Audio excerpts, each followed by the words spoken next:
We remember our martyrs, our holy ones, our brothers and sisters who were massacred on October 7th, the deadliest day for the Jewish people since the Holocaust, and all whose lives were cut short in brutal captivity. We remember our heroes who perished on that horrific day and since in defense of the State of Israel and the Jewish people. Yehi Zichram Baruch. May our memory of each and every soul be for a blessing. Please join me in reciting the Mourner's Kaddish in memory of our fallen. Kindly rise as you are able.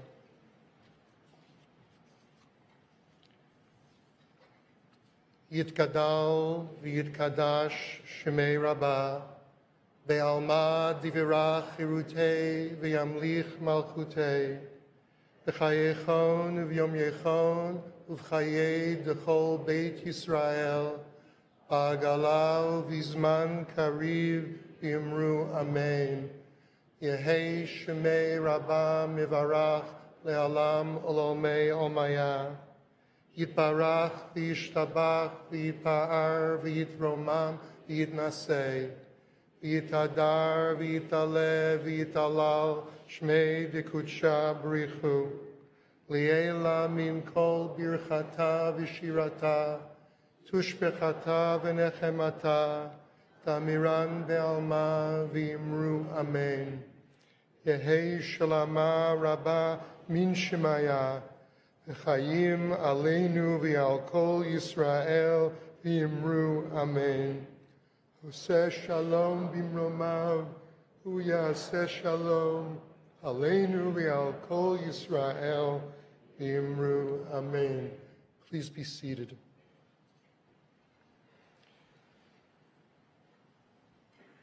As we pay tribute to all who are lost but not forgotten, we pray as well for the families whose lives have been shattered.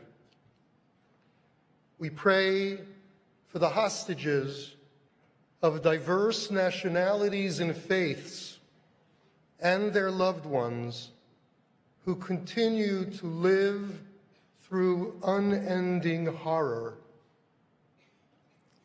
We pray for the soldiers in harm's way, the wounded and the maimed. May they return safely and healed to the warm embrace of their closest ones.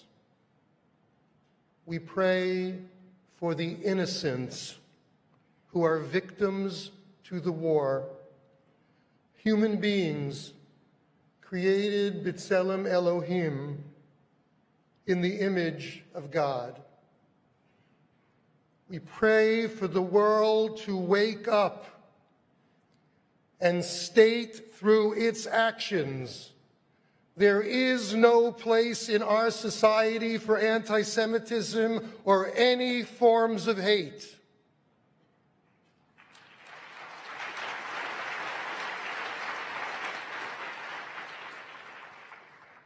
Od lo avda tikvatenu. We, the AJC family, are filled with tikva, with hope, affirmed and buoyed by the dramatic, heroic rescue of 4 hostages yesterday.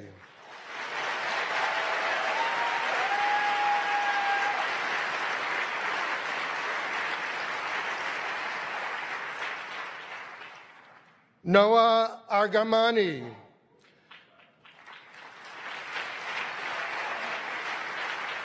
Almog Meir Jean,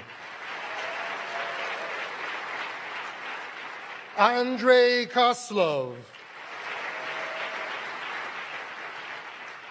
and Shlomi Ziv.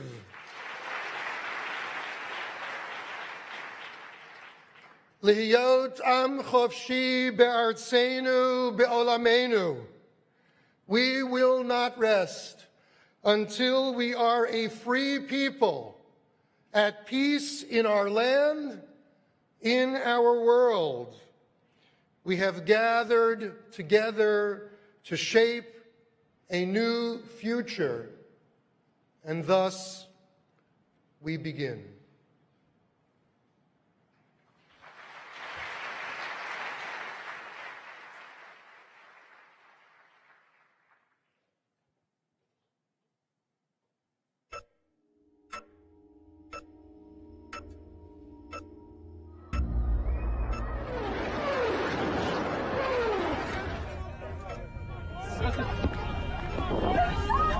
As we learn more about the atrocities committed by Hamas, we have some really disturbing new information. There was no mercy shown as the elderly, the women, the children, the babies were kidnapped. This news is beyond devastating.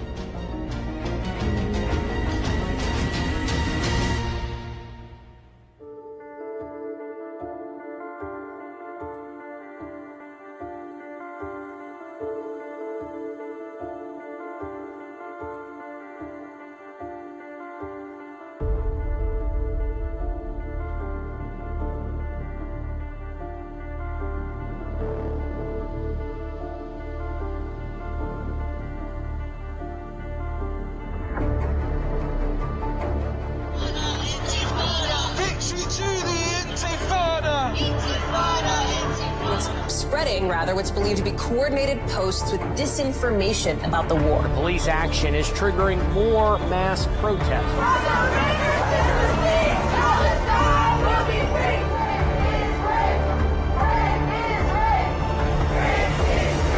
Police have issued a dispersal order. Tense moments as protesters outside. I don't feel safe on campus right now.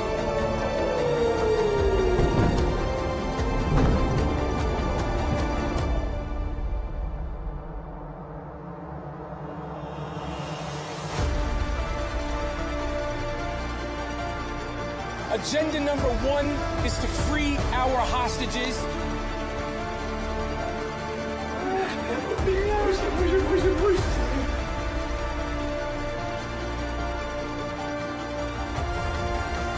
Proud of our people who will never, ever give up hope.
And it cannot be tolerated when people are marching and advocating for violence against Jews.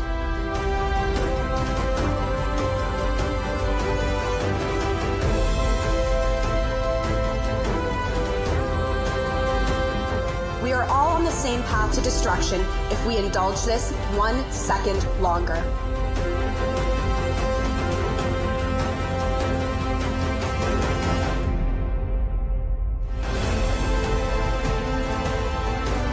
I have huge respect for the American Jewish Committee, for its historic role, for what it does, for its impact on the Jewish world. The AJC. AJC. The AJC. AJC. The AJC. The AJC. AJC. AJC is the global advocacy organization for the Jewish people.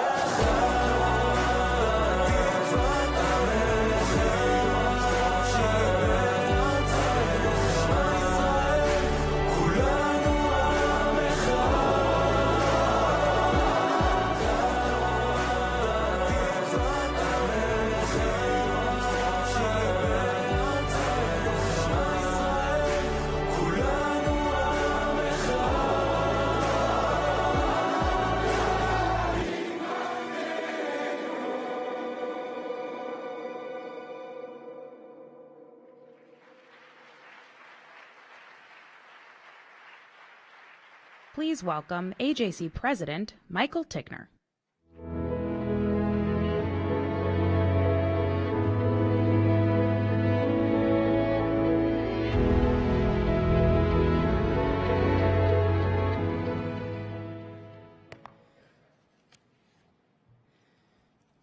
Good evening, and welcome to AJC Global Forum. As demonstrated by the incredibly moving presentation that we just experienced, this is a global forum like no other. Like all of us, I stand here today with mixed emotions. The past 8 months have brought so much loss, anguish, pain, fear, and uncertainty. But at the same time, in the face of tremendous tragedy, anti-Israel hatred, and anti-Semitism, the Jewish people have remarkable resilience. Our pride in being Jewish has only grown, and our resolve as a community has strengthened. On the one hand, there are days in which we all feel like it is still October 7th, and it seems that we cannot go about our days without learning of another anti-Semitic or anti-Israel action, from college campuses to cities and towns throughout the country and across the globe. It's also deeply overwhelming. On the other hand, as you just heard from Rabbi Marins, and is worth repeating, there are days like yesterday when the entire Jewish people rejoiced and let out tears of joy and relief when, after 240 days in captivity, the IDF miraculously rescued Noah Argamani, Almog Mayajan, Andrei Kozlov, and Shlomi Ziv.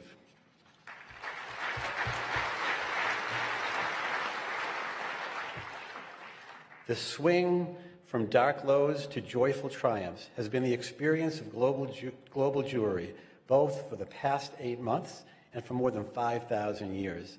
Knowing that we have always overcome darkness gives us the strength to keep going. Finding and preserving light when it seems almost impossible is the very essence of the Jewish people.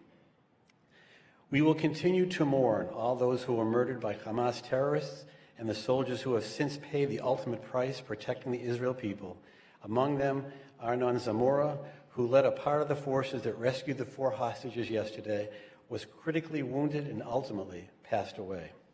We will not allow the world to forget them or why Israel is fighting this war of self-defense.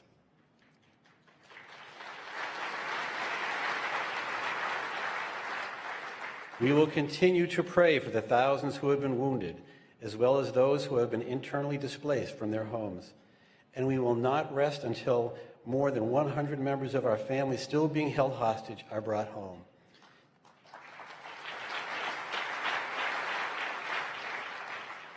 We are more energized and more committed than ever, and that is what has brought us here to AJC Global Forum.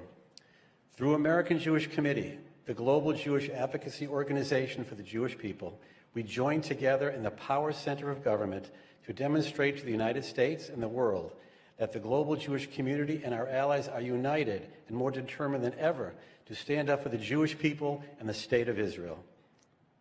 I want to express a warm welcome and sincere gratitude to our Jewish communal partners and friends and allies from 50 countries who have traveled to be with us today. We at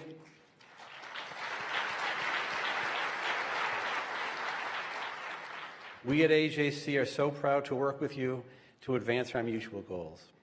Over the course of the next 2 days, we will examine the most pressing issues facing the Jewish people, advocating with diplomats, members of Congress, and thought leaders, engaging with fellow Jews and partners from around the world, and working to shape a new future for all of us. On a personal note, having become involved with AJC more than 20 years ago, I have to say that I have never been more proud to be part of this incredible organization. I want to thank our remarkable staff, from our regional offices around the country to our overseas colleagues, to our support staff and everyone in between. Each and every one of you has worked tirelessly to respond to this unprecedented moment. We are so grateful for your tireless efforts.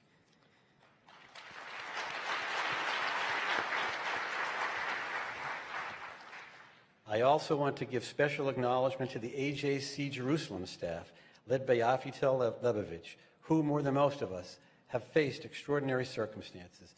AJC Jerusalem team, on behalf of everyone at AJC, thank you for rising to the occasion during this incredibly challenging time. Please join me in thanking them for their incredible and tremendous efforts.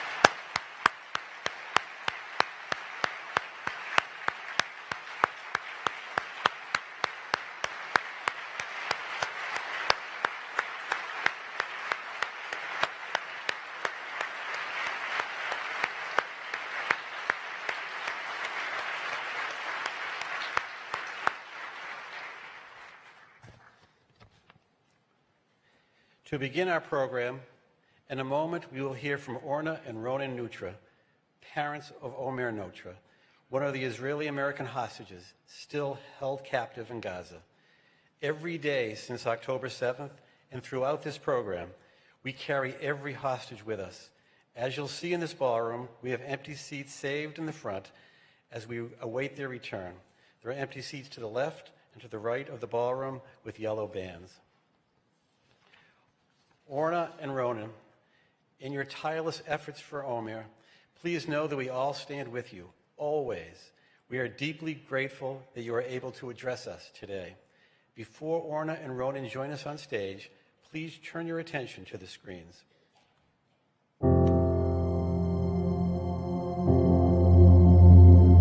We had an opportunity to come to the United States, and little did we know that we're going to start a business. We're going to have our children born here. We embarked on our journey with our new family, which is the Schechter family. He was the captain of the soccer team, then he was the captain of the volleyball team, then a captain of the basketball team. He started off at the Mid-Island YJCC, then he went 2 years in Sprout Lake, then USY Wheels, then JNF Roots in Israel, and then he was a staff at Raman Nayak. He's a person that brings people together, and he does it out of the good of his heart. He went through the process of applying to colleges. He was accepted to a few places. He committed to going to Binghamton. We felt that it would be a good idea to take a gap year, and so he joined a program, it's called Mechina, for Israeli kids before they joined the army. Slowly started to build some internal conflict. Am I going back to university or am I drafting? And he made his decision. You don't draft an army mainly because of a culture. You volunteer because you believe it's the right thing to do, and that's what he believes. Every time he could, he called home, and he put a lot of effort into maintaining it. He was stationed with his team on the Gaza border. There was a lot of activity generated by the Hamas on the fence. They were throwing all kind of small bombs. They've been in the tanks working 18 hours a day. The night of October 6th, he calls and he speaks with Orna. Omer was fairly relaxed. He said that it had been quiet on the border. I'm checking my phone just before going to sleep. I'm starting to read reports on ground attack. So immediately I'm like texting Omer, what's going on? Talk to me. Are you okay? But we never got an answer. A few hours later, what I'm hearing from high command, most likely he was kidnapped by Hamas. That's the last we know about Omer. We don't know his condition. We don't know if he was hurt. No matter what your political opinion is, why is it so difficult to see that there's a humane crisis here? This is my child. He's an American citizen. He was born here. He grew up here. Bring Omer home. Bring all the hostages home now.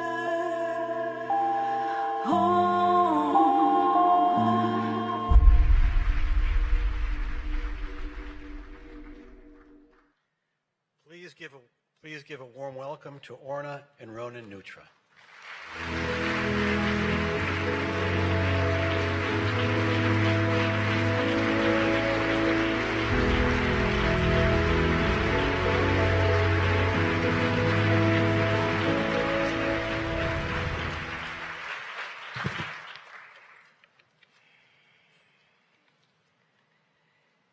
Our son Omer decided to leave his comfortable life behind, and after much deliberation to join the IDF and become a lone soldier, away from his family, away from his home. As a family, this move wasn't easy. Under regular circumstance, if we had lived in Israel, we'd be waiting for Omer when he came home every few weeks with his favorite meal, helping him with his dirty laundry, and supporting him through the difficult stages of training. But we were far, here in the United States most of the time, and he managed. He was very independent, most of the time minimizing his needs. He leaned on family and mainly on his community of friends. Newly founded relationships that he developed, which came to mean a lot to him in his new life in Israel. We spoke daily whenever he could. It was the highlight of our day. We made sure to travel and spend time in Israel with him when he was on breaks, and to bring him home to Long Island when he could get away. I keep thinking to myself, how is Omer experiencing all of this? Everything that is happening? What has been going through? What he would be sharing with us if he could speak about the events of October 7 and every day since. Omer would say, in the early morning hours of October 7, just like any other morning, I gathered my team. We followed our morning routine. We jumped into the tanks and got ready for sunrise. This morning was very different. Suddenly, a barrage of missiles came flying through the skies, falling all over us. We began receiving messages that there was a possible breach of the border fence with Gaza. There was no time. I quickly started giving instructions. Our job was to protect the nearby kibbutzim. We rushed to the border with our 2 tanks and a small Golani infantry unit. Shortly after we reached the fence, we were ambushed by hundreds and hundreds of Hamas ISIS terrorists, well-trained, waiting for us, shooting our tank, multiple RPGs and explosives. My tank slowed down. We were experiencing a failure. The brakes were jammed, and we could only advance very slowly. An RPG hit us. Our driver, Shaked Dan, was injured gravely. Our tank was put on fire. I tried to communicate with head command and requested a rescue, but there was no answer. And nobody came. We could hardly breathe. We had no choice. We had to go out or we'll die. Shaked and Oz were killed in this attack. Nimrod Cohen and I were pulled out, half-conscious and wounded. We were quickly loaded onto pickup trucks and taken violently into Gaza, where we were separated. I was hurting and wanted to escape. I was tossed into a dark tunnel. I heard shouts in Arabic and was transferred from one tunnel to the other. It was dark, and every day seemed like an eternity. Explosions all over. I'm constantly hungry. I'm constantly thirsty. I want to see the sun. I want to speak. I want to stand. I miss my mom. I miss my dad. I miss my family. I miss my friends. I'm afraid I may die, but I hide it from the other guys surrounding me. I find myself trying to lift the others as I struggle to keep the hope that we will be released one day. I run in my head the events of October 7 time and again. I mourn the murder of my teammates. I wonder what happened to the other tank I sent north. What happened to the Golani team? To the other Golani lone soldier I had grown friendly with, Idan Alexander from Tenafly, New Jersey. 8 months. 8 months. Are they coming to rescue us? Did Israel survive? Are they looking for us? I can remember when I was in elementary school, we prayed daily for the release of another soldier, Gilad Shalit, until one day he was finally brought home. Are they praying for me now? We all heard yesterday of the miraculous release of the 4 hostages, Noah, Almog, Andre, and Shlomi. Unfortunately, This amazing feat did not come without a price. And at the same time, we mourn the loss of Officer Arnon Zemoa, who led this mission. We are at awe with the bravery of the many soldiers fighting this war, many of them brothers in arms to Omer. They share with us how they are all vying for the opportunity to be the releasers of the hostages. They are trained on the ethos of not leaving anyone behind. But we must also acknowledge that most of the remaining 120 hostages will not be released in a military operation, and the only way they can get home is through negotiating with the devil. Last week, President Biden delivered an update on his efforts to secure a deal that would lead to a durable end to the war. The deal on the table would release all the hostages, lead to an immediate ceasefire in Gaza, get more humanitarian assistance into Gaza, and ultimately end the crisis. The President has spent months of intensive diplomacy working this with Israel, Egypt, and Qatar. His message was clear.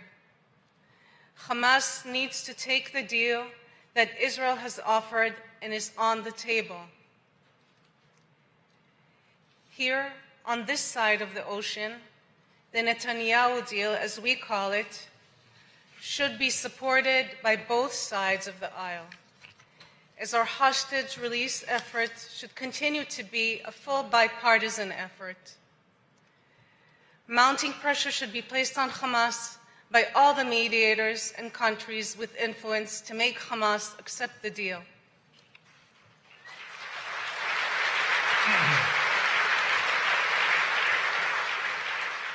By ending the war and releasing the hostages, Hezbollah in the north will also stop its ongoing attacks on Israel, and political solution should bring tens of thousands of Israeli refugees back to their homes.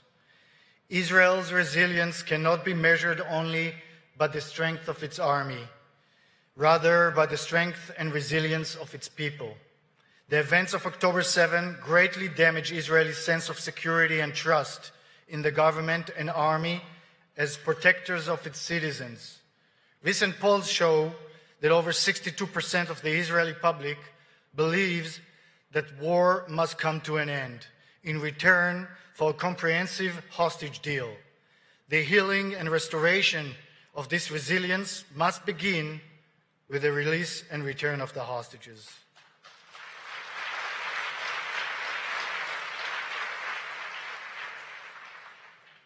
Leaders must put political agendas aside and focus on the lives of the hostages as the most urgent matter at stake. The elimination of Hamas is important, but will take time and patience, and the leaders must focus on the urgent. As we all know, as successful as the operation yesterday was for some, we have also, as recent as last week, heard of 4 hostages that were murdered in captivity. And from you, our audience and friends, today, we ask, speak up. Many Americans are not aware that 45 American citizens were murdered on October 7th.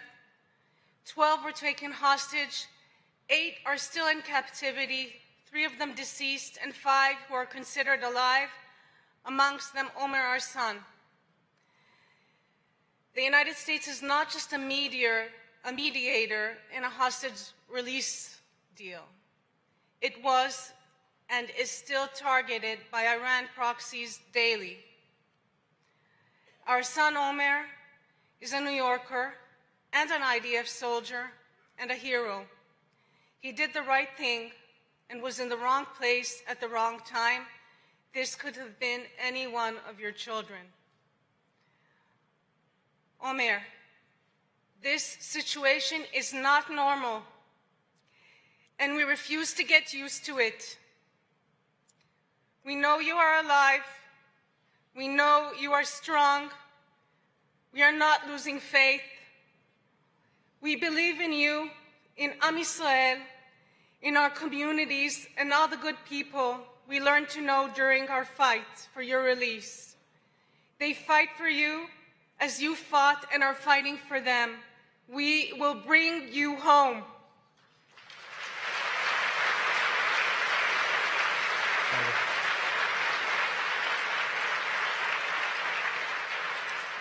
And I just want to mention a big thank you for the AJC organization. They've been an amazing partner for us and for all the other hostage families in our difficult journey.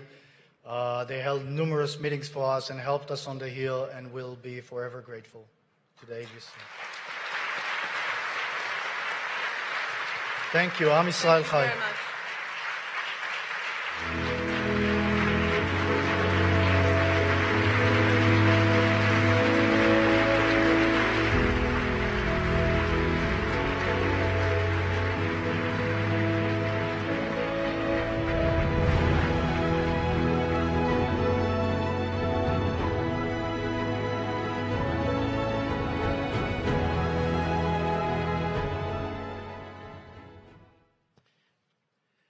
Orna and Ronan, it's hard to find the right words.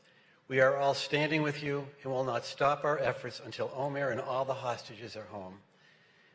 Before we continue our program, we have spoken of yesterday's heroic operation that brought home 4 hostages. This was the 3rd successful operation of its kind. We cannot continue without taking a moment to celebrate this moment where once again we have found light amidst the darkness. May this be the reality for the Nutras and so many others as soon as possible. Please turn your attention to the screens.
שימו לב, קהל נכבד, אנחנו מפעילי עיריית תל אביב-יפו שמחים ונרגשים לבשר לכם כי 4 חטופים חולצו בשלום ובחיים משבי החמאס בעזה. החטופים הם נוער זמרי, שלום זיק, אלמוג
Am Yisrael Chai.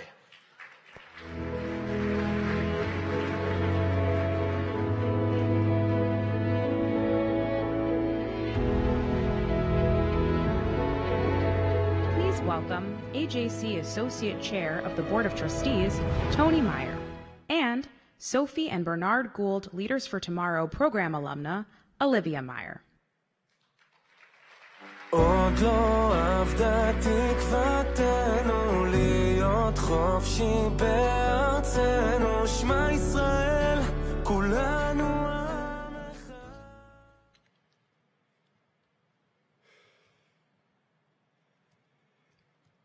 Good evening. We now continue in our theme of finding light in darkness by turning to stories of courage and sacrifice that we will highlight each day on our plenary stage in a recurring segment titled Heroes of Israel.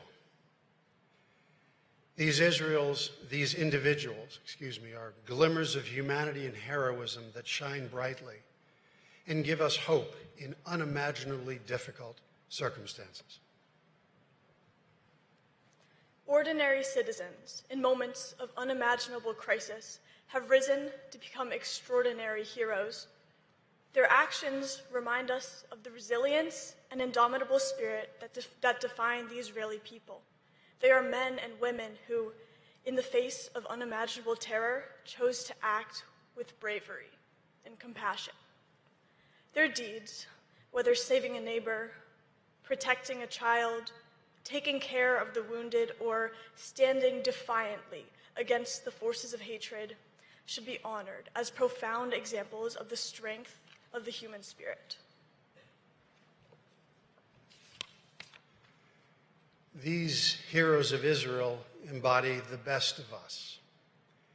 They reflect the light of hope and the power of unity in times of despair.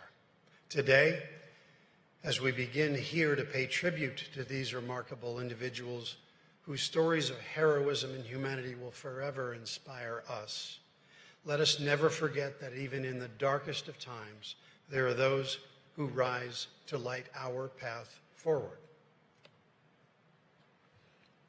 Embodying this spirit in every sense are Tzvi and Dorit Reder.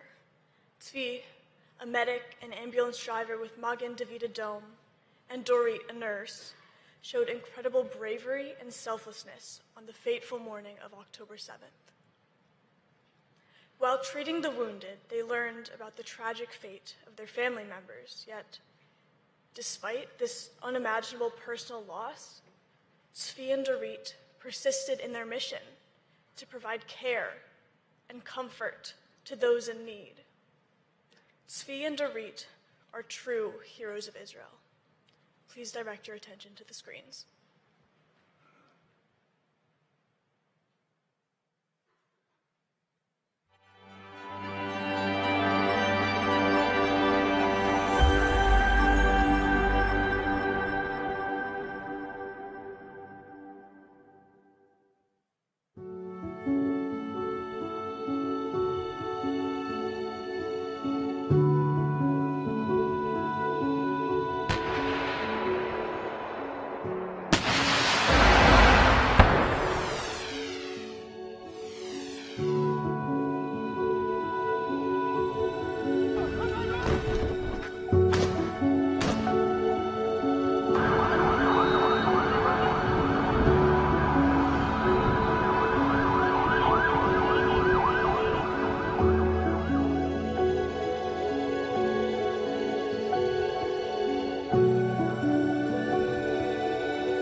Please join us in welcoming Tzvi and Zorit Rader.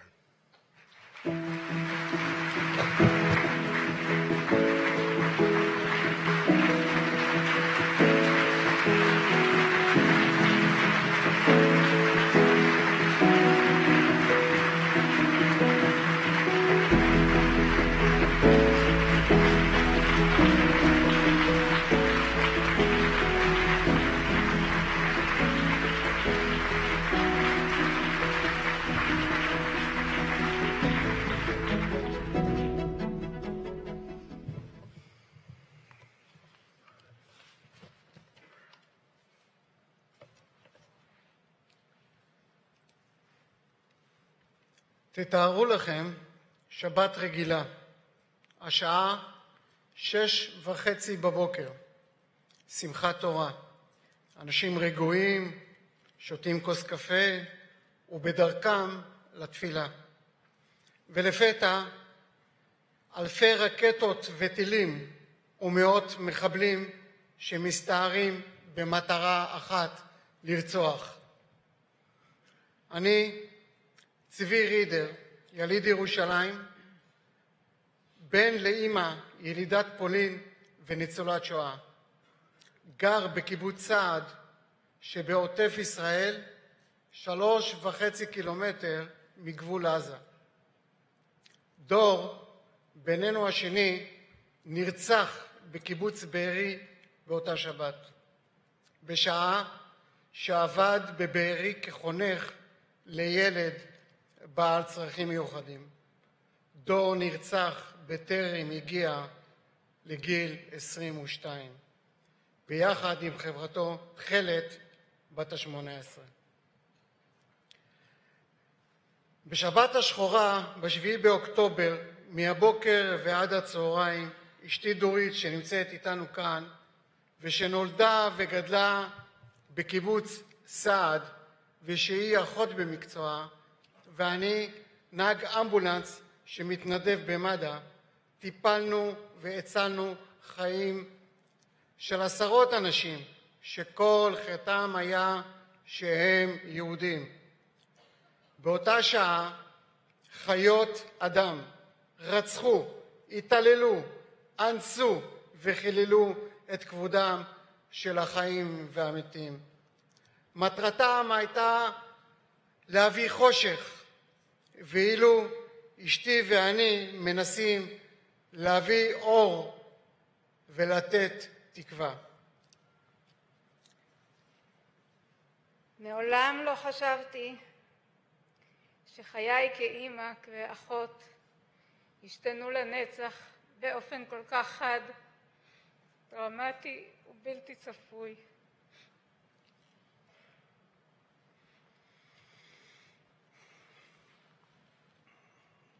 באותה שבת נמנו כ-1,400 נרצחים, כ-3,000 פצועים ויותר מ-220 חטופים, ביניהם נשים, קשישים וכ-30 ילדים קטנים.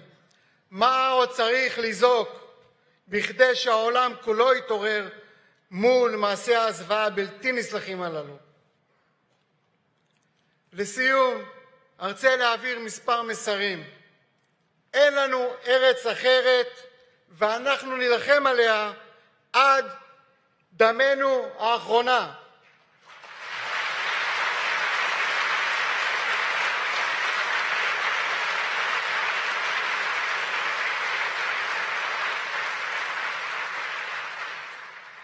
ננצח בכוח היחד שלנו ובשיתוף הגורל של כולנו. אנו חזקים ונחושים לחיות בביטחון. חזרנו לביתנו בסעד אחרי פינוי של 5 חודשים, ואנחנו פועלים במרץ לשקם את האזור כולו. דור שלנו הותיר לנו צוואה של אחדות, של ערבות הדדית ושל עזרה לזולת. הניפו בגאווה את דגל ישראל.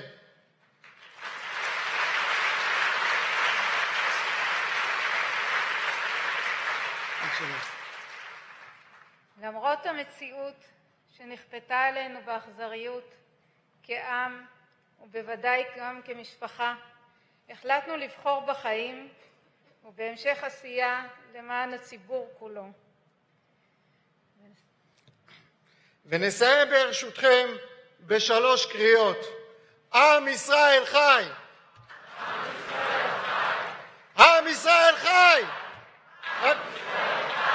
עם ישראל חי!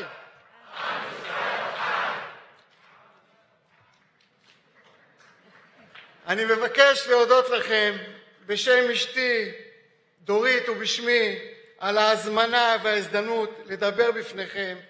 תודה מקרב לב.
Shalom, dear friends from the President's residence in Jerusalem. It gives me great pleasure to share brief remarks with you from Jerusalem at this critical time. A lot has changed over the more than a century since AJC formed against the backdrop of pogroms in Tsarist Russia, and still so much sounds and remains familiar. Still today, that most tenacious conspiracy doctrine, anti-Semitism, lurks within our societies, and still today, Jews and the Jewish state need protection and advocacy. The AJC has always been clear. The protection of Jews isn't just about Jews. The protection of Jews is about protecting our societies, protecting our democracies, protecting all of humanity from the corrosive effects of hatred and prejudice, protecting the entire free world. So, my dear friends, on October 7th, the earth shook. It shook because of the brutal massacre here in our Jewish state. It shook also because of the speed with which it was forgotten and even denied, because of the ease with which fierce anti-Israel sentiment came out into the open, in places designed to be guarantors of justice, in places designed to be strongholds of free thought. Truth is bowing yet again before hatred.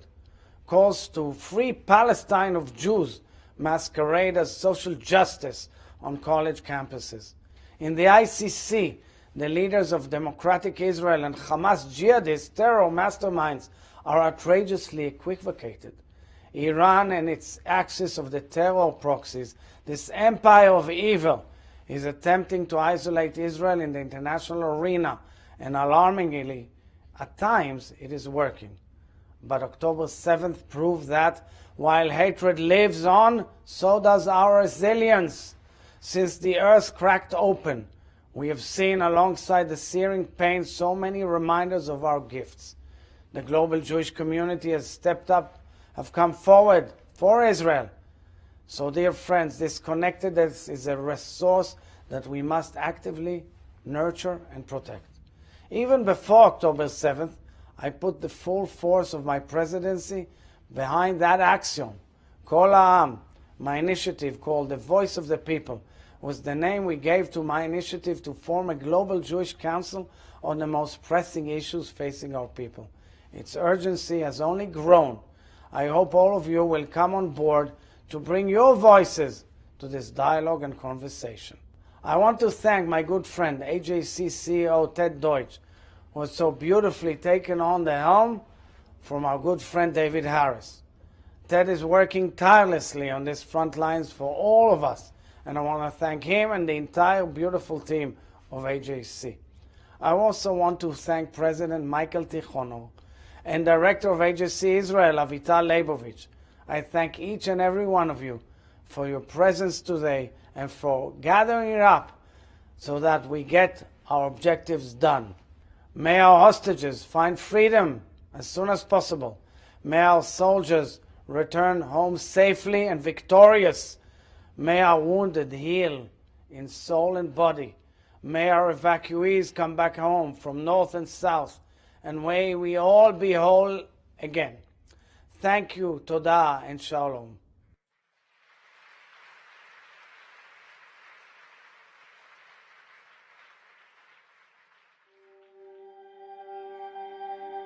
That Saturday morning, when I started realizing from communications what happened, I felt like I was kicked in the stomach by a mule. I mean, it was visceral. And the Israelis are going to solve this problem. We have to be part of that effort, and being a member of AJC gives me tools to be part of that effort. Well, my dream for Israel and the Jewish people is to live in peace and prosper and live their lives in a loving, healthy way. The Talmud in Shavuot 39a says, Kol Yisrael Aravim Zeh B'Zeh, which loosely translated is, all Jews are responsible for each other. And in my life, responsibility is not a passive thing, it's an active thing. I'm responsible to my family, my employees, my customers, and the best way I have found is to fulfill that responsibility is to join AJC and be an active member of AJC.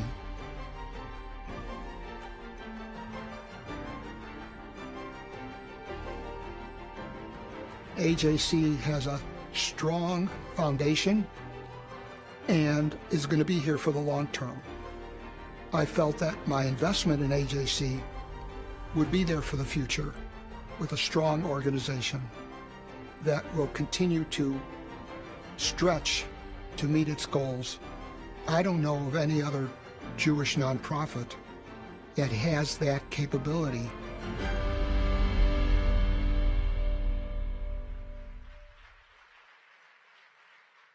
Please welcome Chair of AJC's Board of Governors, Bobby Lapin.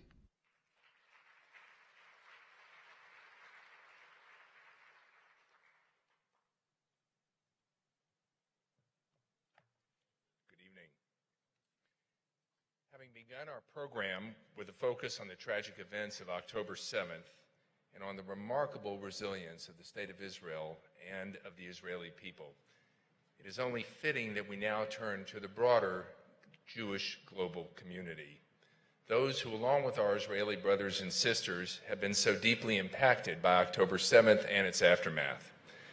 As Michael mentioned earlier, at this global forum, we are blessed to have representatives from Jewish communities from all around the world with us. To each of you, allow me, on behalf of all of us, to once again welcome you all and to emphasize how committed we are to our joint efforts to stem the tide of rising anti-Semitism. We will now have the opportunity to zoom out and to examine the rise of anti-Semitism and anti-Israel sentiment from a global standpoint. First, we will commemorate the 30th anniversary of the Amia bombing in Argentina, a key moment in the experience of global Jewish history.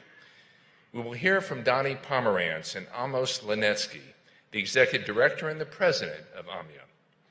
We will then have the honor of hearing from a panel made up of representatives from Jewish communities from around the world, including Anthony Housefather, member of the Canadian House of Commons and parliamentary secretary to the president of the Treasury Board, Ariela Agosin, president of the Jewish community of Chile, Emma Halali, president of the European Union of Jewish Students, and Karen Milner, national chairperson of the South African Jewish Board of Deputies. Happily, this conversation will be moderated by our own Melanie Marin-Pell, AJC's Chief Field Operations Officer. So please first turn your attention to the screens.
Please welcome AMIA Executive Director Daniel Pomerantz and AMIA President Amos Linetsky.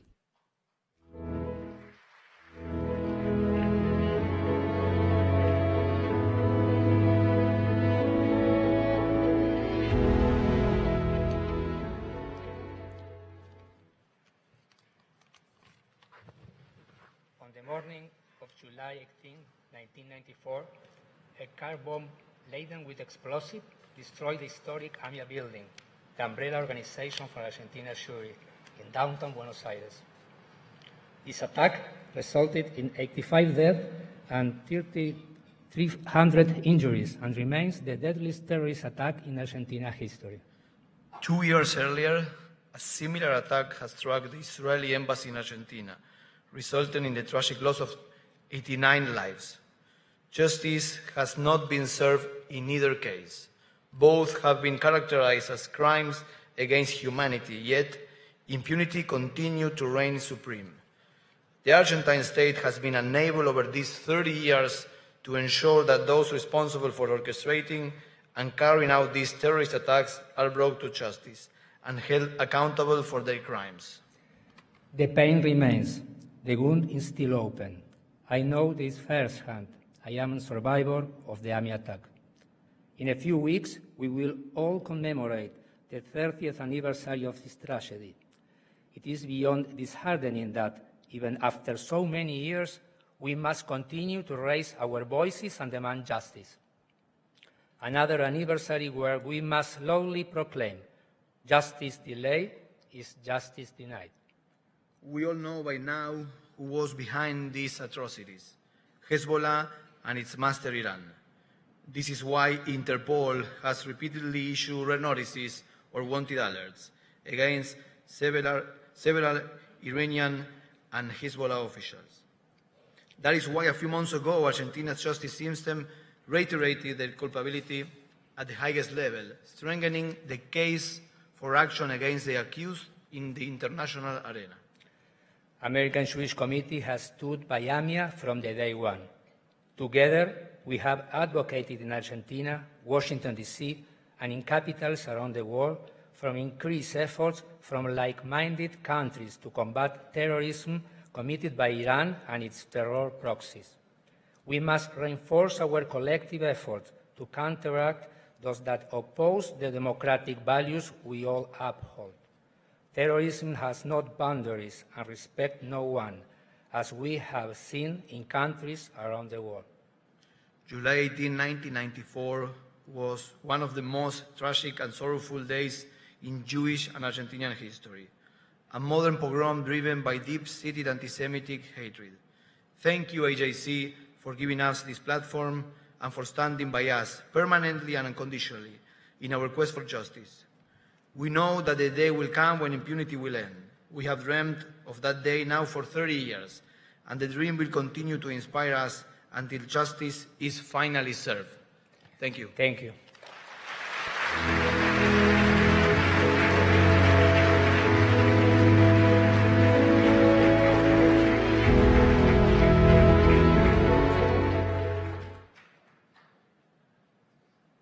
Please welcome Karen Milner, Anthony Housefather, Emma Halali, Ariella Agosin, and Melanie Marin-Pell.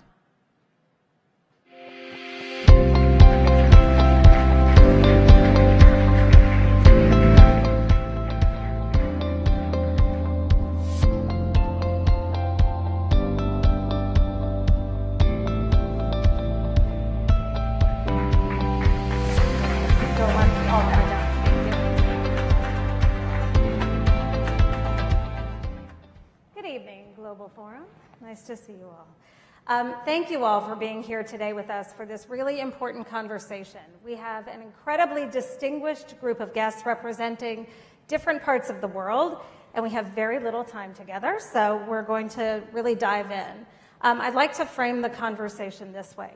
We could spend our time telling horror stories about anti-Semitism and anti-Zionism in our respective parts of the world, and these are stories that must be told. However, in the time we have today, I'd like us to endeavor to understand where we go from here. So each of you represents a different part of the world, And whether it's Canada or Europe or Latin America, South Africa, or even, dare I say, the United States, some members of the Jewish community are asking shocking questions. Do I belong here? Is there a Jewish future for me and my kids here? And if so, what will that Jewish future look like? So let's begin. Anthony, I'd like to start with you. You're a legislator in Canada. You've been very outspoken against your government and your own party's approach to the Israel-Gaza war. And it has been your message to your colleagues in the House of Commons.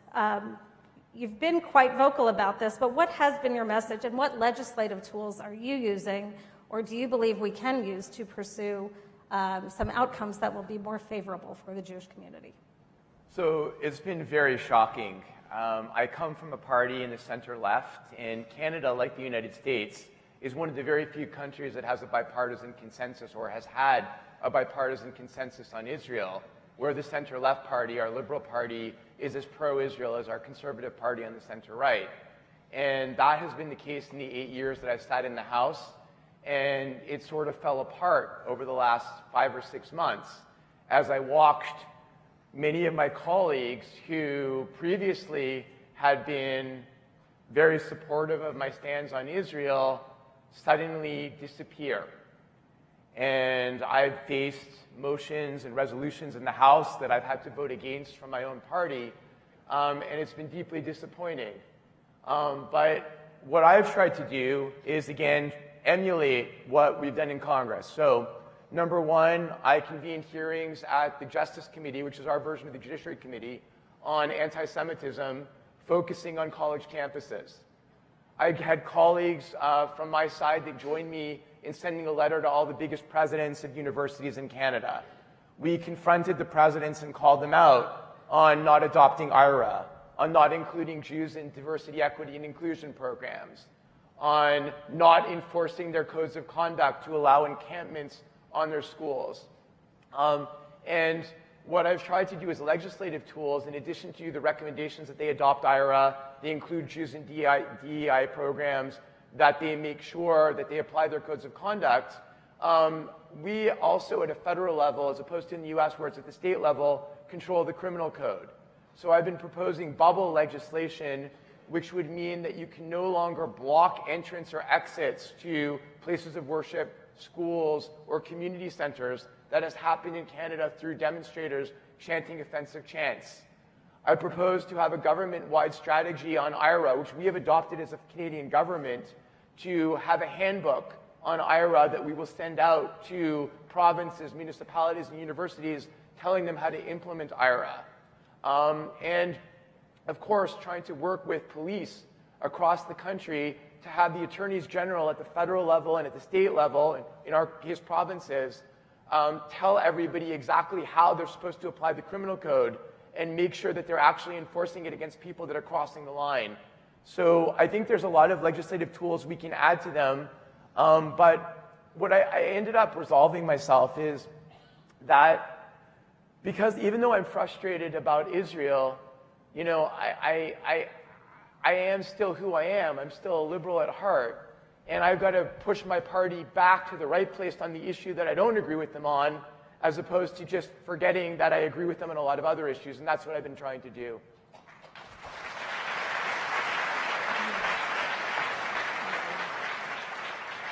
Ariella, in December, AJC convened more than 100 Ibero-American and U.S. Jewish leaders in Chile, where they unanimously endorsed AJC's Santiago Declaration, reaffirming regional commitment to fighting anti-Semitism, to standing by Israel in the war against Hamas, supporting democratic values and human rights worldwide, and promoting continued collaboration.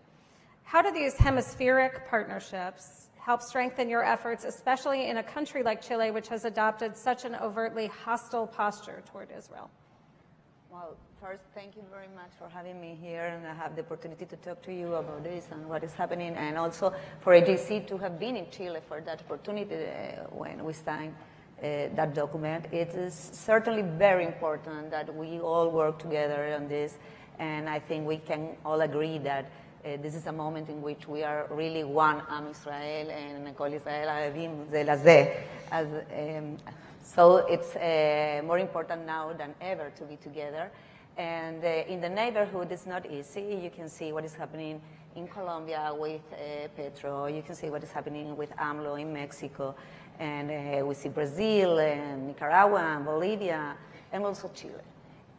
So we have to work together to fight these ideologies that are really putting in danger all what we have achieved in so many years, not only for the Jewish people, but for everybody, for democracies. So it's very important to work together. And in the case of Chile, in which we have a president that is clearly and openly against Israel, and he hasn't met, for example, with the Jewish community since he came to the office. For us, United States, for example, it's very important as a country. So if we have the support of United States or the American Jewish Committee or other countries, it makes us to feel more capable of talking to the government and talking to other people, and to make. We have a very particular situation in Chile, and I don't know if everybody knows, but we have the largest Palestinian community outside of the Middle East. So we also have, we don't have only problems with the government, but we have problems with the civil society. And from that point of view, having the civil society seeing that we are not alone, and even if they are a lot, because there are many people there that are supporting, not only because they are Palestinian, but also because they are with the cause, it's very important to see that we are not alone, that we are together. And even a picture of this beautiful audience is incredible for us and help us to fight in these difficult moments. Great.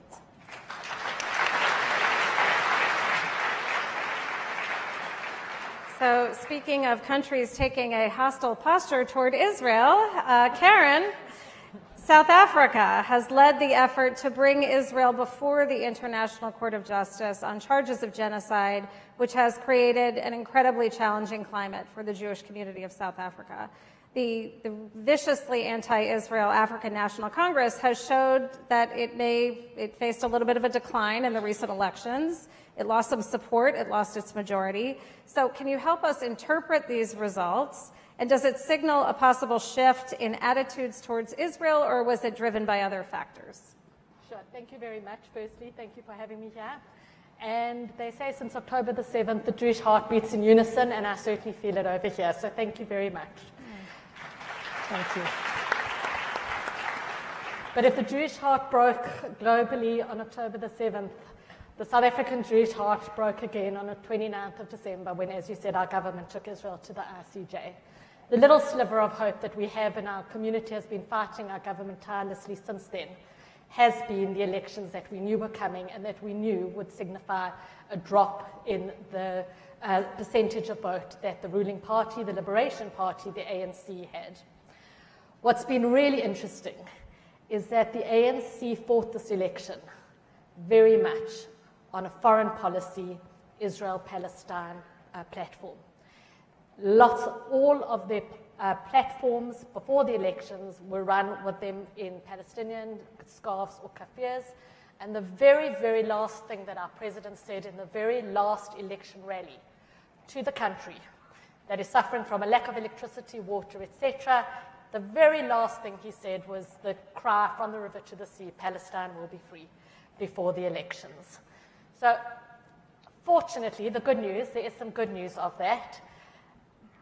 Although there had been, it had been intended that, we knew that they would drop, they dropped significantly more than anybody had expected, to just under 40%.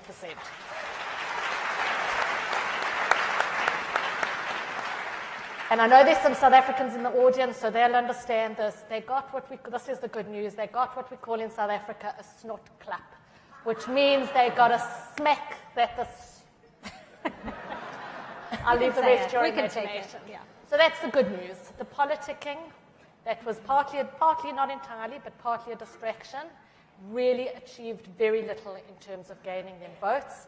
In particular, the Muslim community, which I think that they had expected to come out for them, did not come out for them. That's the good news. The less good news is they remain, at just under 40%, the biggest proportion of votes in the country. They will continue to hold significant power in the country, and it's unlikely, I think, that the major positions, including foreign affairs, will shift completely. We will, and hopefully with your help, we do have a brief time, I think, and a bit of an opportunity here to continue fighting. It's really clear that this foreign policy won them no votes. There's no support really for the levels of anti-Semitism the way we're seeing around the world. We're not seeing them in South Africa, oddly enough. The hostility is all from our government. It's not coming from the street. And I believe that with your help, we will continue to fight from the southernmost tip of Africa, the only voice in the African continent against the government's position. We'll continue to fight it. And I think that with some extent, we can perhaps push it back a little bit. Unfortunately, I can't say that there'll be a massive shift in the foreign policy, but we can say that what they did try to achieve was not achieved in terms of the domestic support that they were hoping to get. Thank you.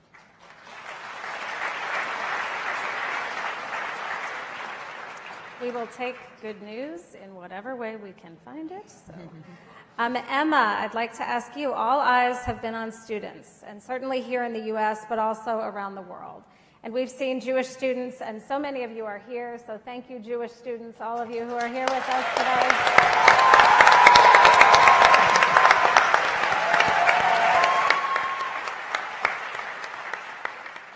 We've seen all of you, many of you, all of you here at least, standing firm and proud in your Zionism and Jewish identity. And we've seen examples of such extraordinary courage and resilience in the faces of unspeakable circumstances. So for this room of several thousand Jewish leaders and allies, and for all of those who are watching on the live stream, what is it that Jewish students need from all of us to help turn the tide? Thank you very much for receiving me. I will start by saying that 7th of October tried to destroy our generation. They really try to scare us. But what we've seen on campuses and in the society in general is that it failed. It failed because on campus we saw the resilience of our Jewish students. We saw that they did not give up, and they will not give up. We saw that they were proud Jews on campuses. They did not start hiding, even though it was very complicated. We saw it. So you already did it, but I really want to give another round of applause for all the Jewish student leaders that are at the forefront on campuses. Carrying this room.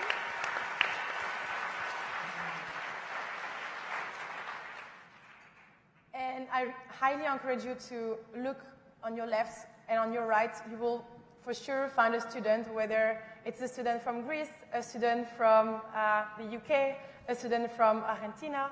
I really encourage you to discuss with them. They have a lot to talk about. This is the moment to also ask them personally what they need. I will give you some example. I think that what we need from you at the moment is, first, you to trust us, to trust the youth. We know what we're doing. I assure you we know what we're doing.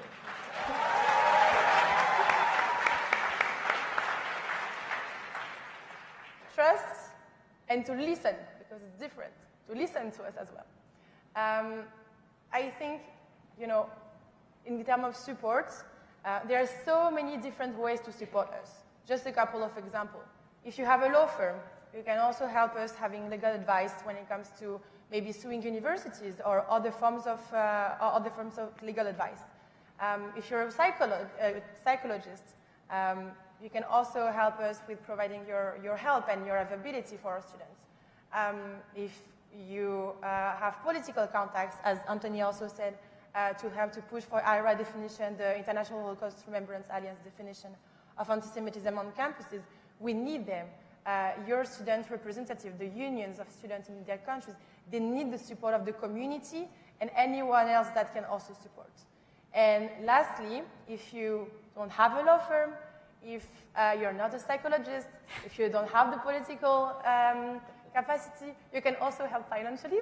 I think I have to say it because it's very important to understand that for some of our unions, and especially in Europe, we've seen lately that they were facing a choice the choice was for some to decide whether to host a Shabbat dinner or to invest a budget in printing posters for the hostages. And I don't think that should be a choice for the student union. They should be able to, at the same time, foster their Jewish life and be proud in their political activism. So these are some ways for you to help and to support us. Thank you.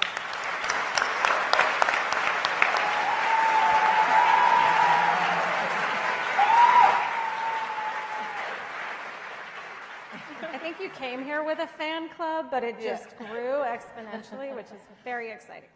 In our final moments, we don't have a lot of time, so I'd like to zoom out a little bit and look at the bigger picture. Is this tidal wave of anti-Semitism, this anti-Israel mob mentality that we see, this propaganda war on Israel and on Jews, is this a harbinger of more to come? Is this an all-out assault on the ideals of liberal democracy? And if so, what do we do? So, that's a simple one. Anthony, I'll start with you. Wow, what an easy question. Yeah. Look, I can only speak from the Canadian perspective and the American perspective because these are the two countries that I can pretend to understand. I believe that the vast majority of Canadians and Americans are with us. They abhor the anti-Semitism. They support Israel.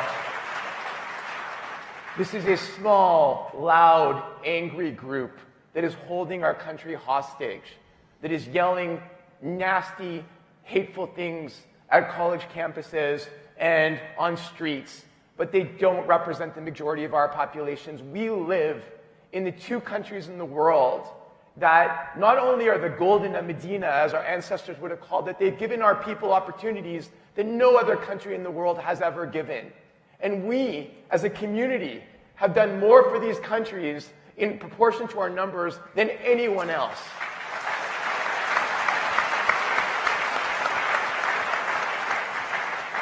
And so if you ask me the first question, is there a vibrant future for the Jewish community in North America? Absolutely there is. This is our home, and we will ensure that our countries continue to have the legacy of the Jewish community, not only today, but 1,000 years from now.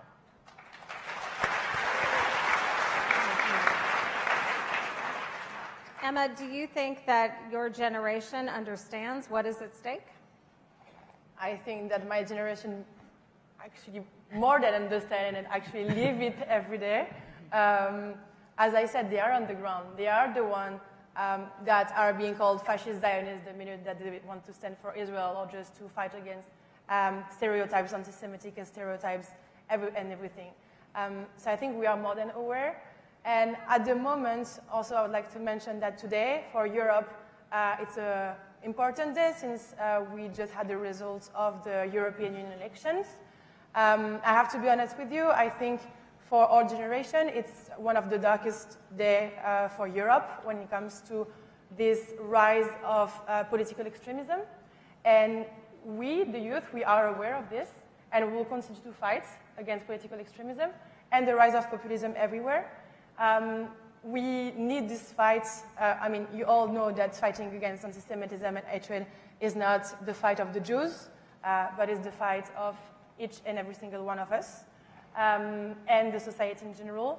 So we will continue to build alliances with non-Jewish organizations, with other minorities. It is tough. I'm never going to say the contrary, but it is very much needed. So we are aware, and we will continue to fight.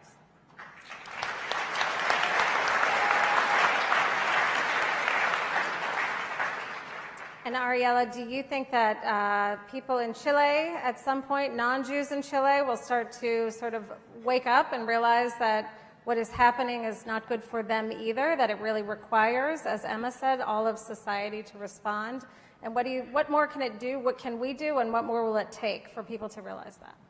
Well, I think that there are many people in Chile and in the world that realize it, but there are many people that haven't.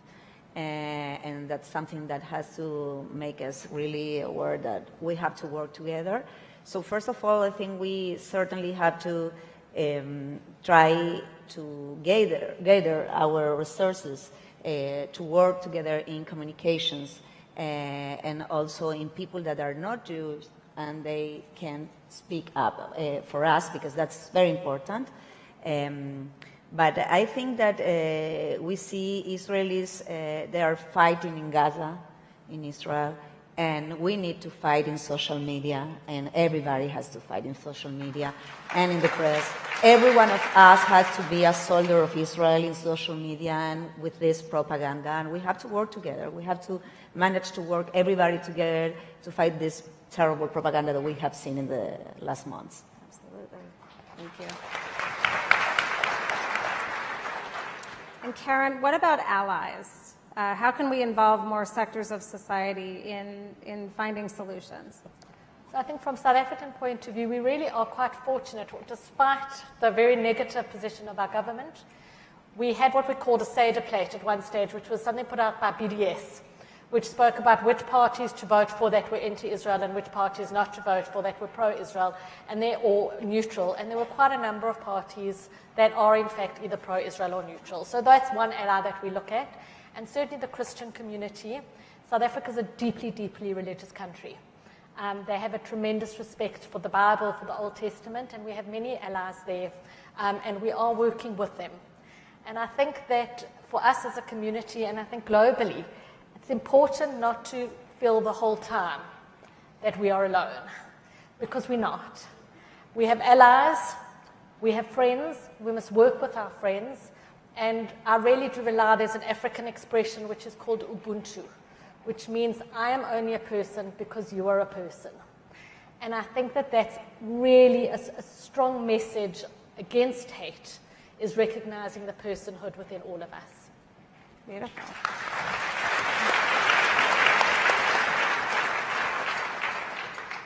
We have a couple of minutes, so I'm going to ask you all, what gives you hope? You just gave us a little bit of an answer. Anthony, what is giving you hope in these moments? What is giving me hope is that people understand, more and more people are understanding that anti-Semitism is not a Jewish issue, right? That the biggest tropes about Jews, that Jews control the world, there's a threat to our democracy and a threat to our constitutional order. Because if you believe that, why have fair and free election? Why believe in the results of an election? They understand that it's a national security issue, that it's not our friends down the street that are writing these horrible anti-Semitic posts. They're coming from Iran, they're coming from Russia. And the more that people understand that, the more allies we are having. And I really believe that people across this political spectrum are starting to see that anti-Semitism is both a national security issue and a democratic issue. And I think we're getting a lot more allies coming. Ariella, what gives you hope in these moments? She gives me hope. I was saving you for last time for that reason. No, our young people, they have been incredible. They have no fear. They want to be Jewish and get out and their identity and everything. So, of course, we are a great people, and Israel is incredible. And they are incredible, so we are fine. Yeah, we have them. I mean, it's amazing. Emma, what gives you hope? Well, this is my answer as well. I think it's just like seeing this resilience of Jewish students and their, their strength. They are so strong. We don't see it first. Like, talk to them, and you will see how strong they are, how passionate they are. All of them are volunteers. They are not doing that. This is not their job. So that we're clear, this is not their job. They have studies. Some of them are also young professionals, and they are doing it out of passion for their people, for the Jewish people. And I'm proud of all of you, so continue. Well, I think you've all given us hope. Whoops. You've given us hope. You're giving us marching orders also. You've given us inspiration. We are inspired by your leadership, by your courage, by your voices, by your vision. And we continue to work together as one Jewish people in service of Am Yisrael Chai, and to help ensure the future of the Jewish people is strong and resilient. So I want to thank all of you for being with us today, and thank all of you.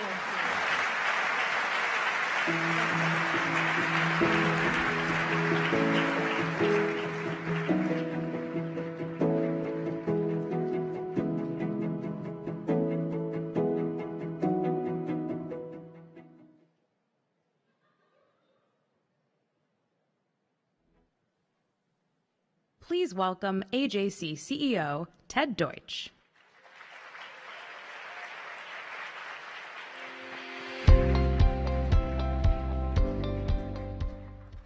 Sorry, I beat the music out here.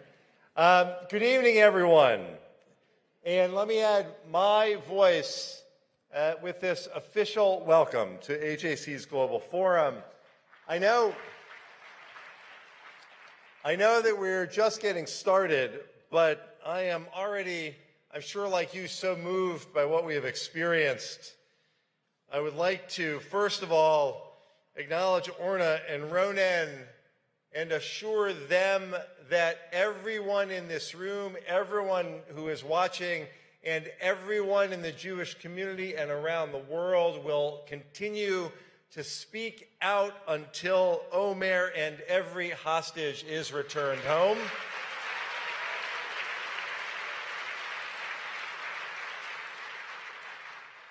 To Tzvi and Dorit, I know, Tzvi and Dorit, that you were nervous to come up on stage. And I want you to know how grateful we are, not only for your joining us, for the magnificent way that you honor Dor's memory, for your heroic actions, and for the inspiration that you provide to all of us in standing up for Israel. Thank you very much for being with us.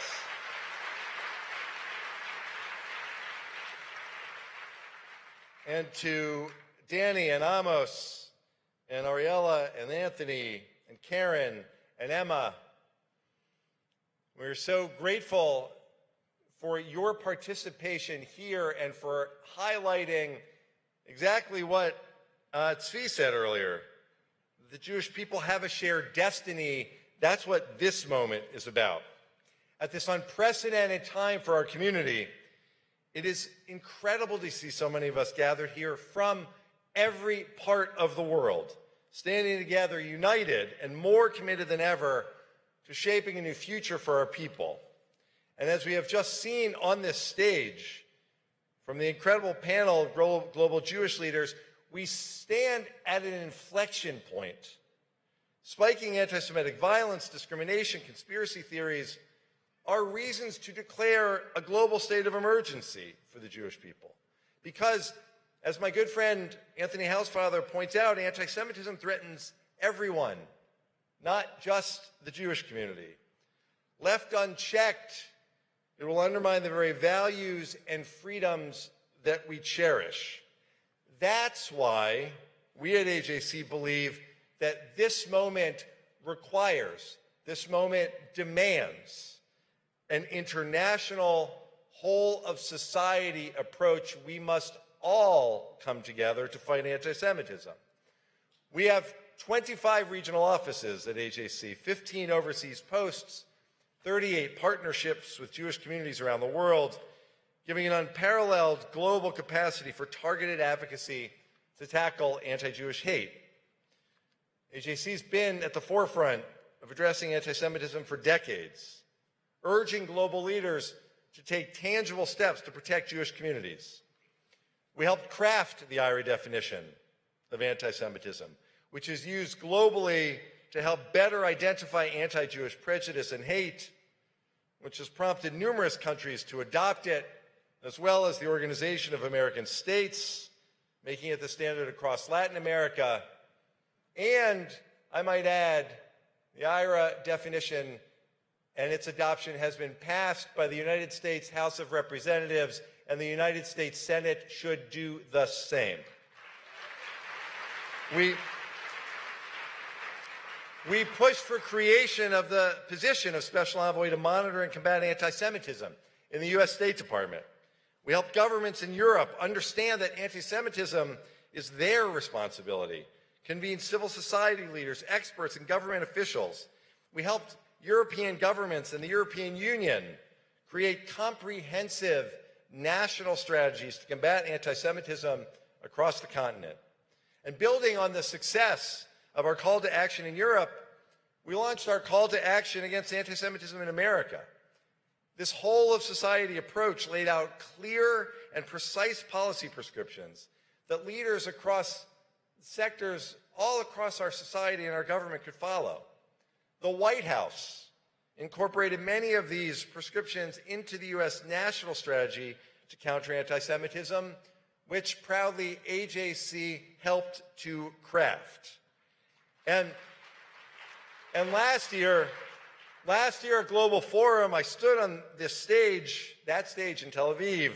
I announced AJC's task force to implement the U.S. national strategy, and since then, I am proud to tell you, we have worked across AJC, our regional offices especially, with officials at every level of government and leaders across society, from the U.S. Small Business Administration and Department of Education to Hollywood entertainers and the NBA.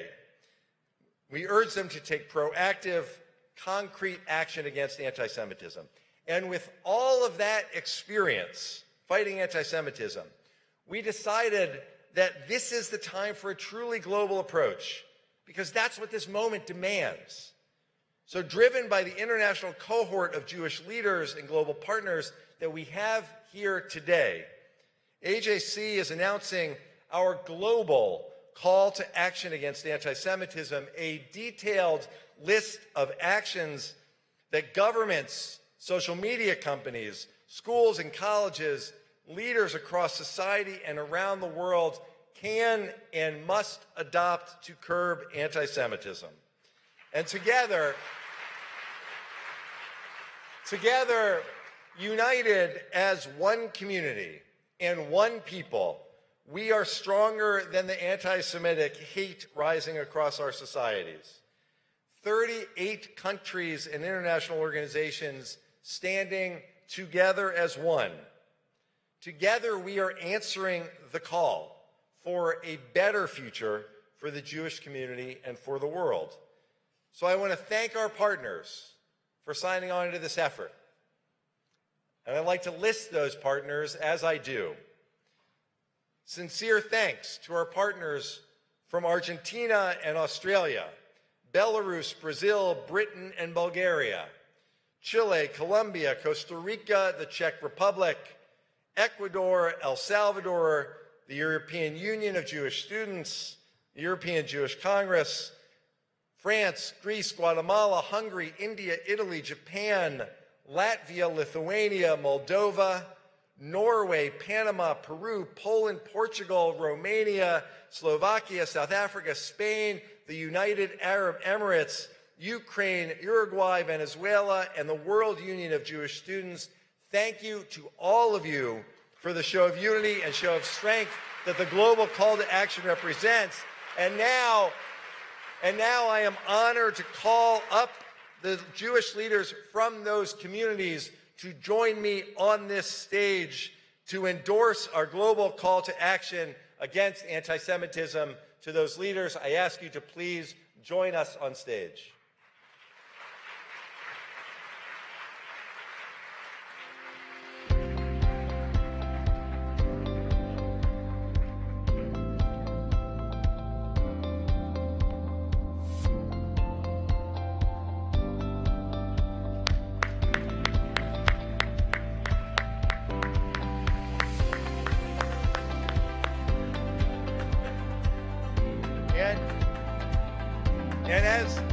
And as everyone comes up and we prepare to take a photo as we announce this global call to action, I'm going to do something, since I see that there is a ladder that will capture all of us. I want to go ahead and recognize and also invite up to stand in front of the stage our global leaders from the European Union of Jewish Students and the World Union of Jewish Students. Come on up to join us for this important moment.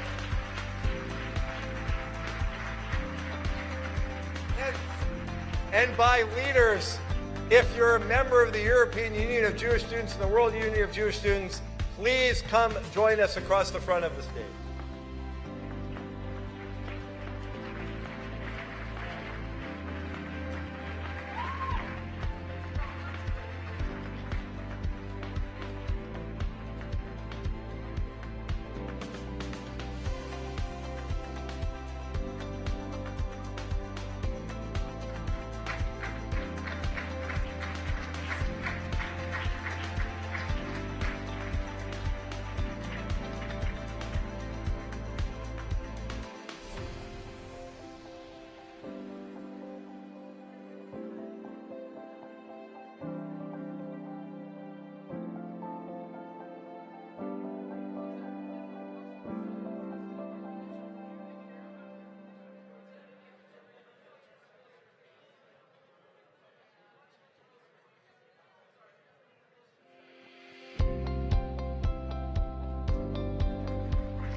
Please welcome Chair of AJC's Board of Trustees, Stephen Wish. Please welcome Chair of AJC's Board of Trustees, Stephen Wish. Please welcome.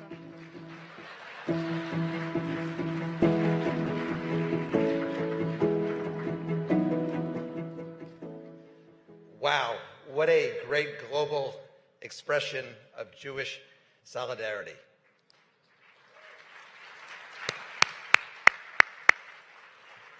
Even in the darkest moments, the Jewish people are Am Echad Belev Echad, one people with one heart.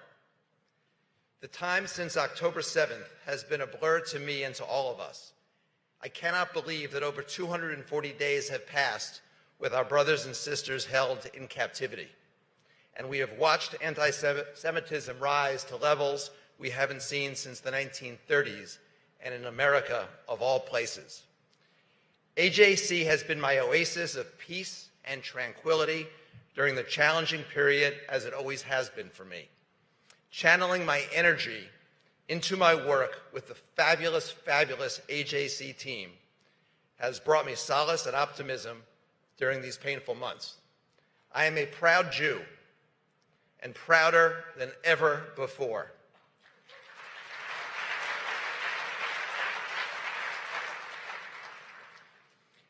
In addition to all the specific great work that AJC does, I cannot emphasize enough the importance of the community that AJC creates every day in our local offices around the country and around the world, here in Washington, D.C. at Global Forum, and through programs such as Access and Lift and many others. This AJC community is a blessing for all of us and is the glue that pulls us together and allows us to do all the great work that we do, particularly during these tough times. And I want to thank all of you for making our AJC community so special. AJC does many things. I want to try to summarize it in 4 brief points. 1, global advocacy. Through our 25 offices in the US, 14 around the world, and 38 international partnerships, we advocate for Israel and the Jewish people, working closely with government, diplomatic, academic, and civil society leaders. 2, education. We educate high school and college students and leaders in government, business, and universities. 3, combating anti-Semitism. We combat anti-Semitism and promote democracy and pluralism throughout the world. And 4, communication. We communicate our important messages to the world through social media, print, and television. AJC does so much for the Jewish people, but there's so much more to do. We are in a new era, and we must respond accordingly, making investments and decisions that will benefit our children and our grandchildren for decades to come. AJC, led by Ted Deutsch and all the other leaders at AJC and the Executive Committee, is intensely focused on how we can ensure that our work is concentrated in the areas where we can have the most impact. In order to accomplish all that we must accomplish, we need to raise money.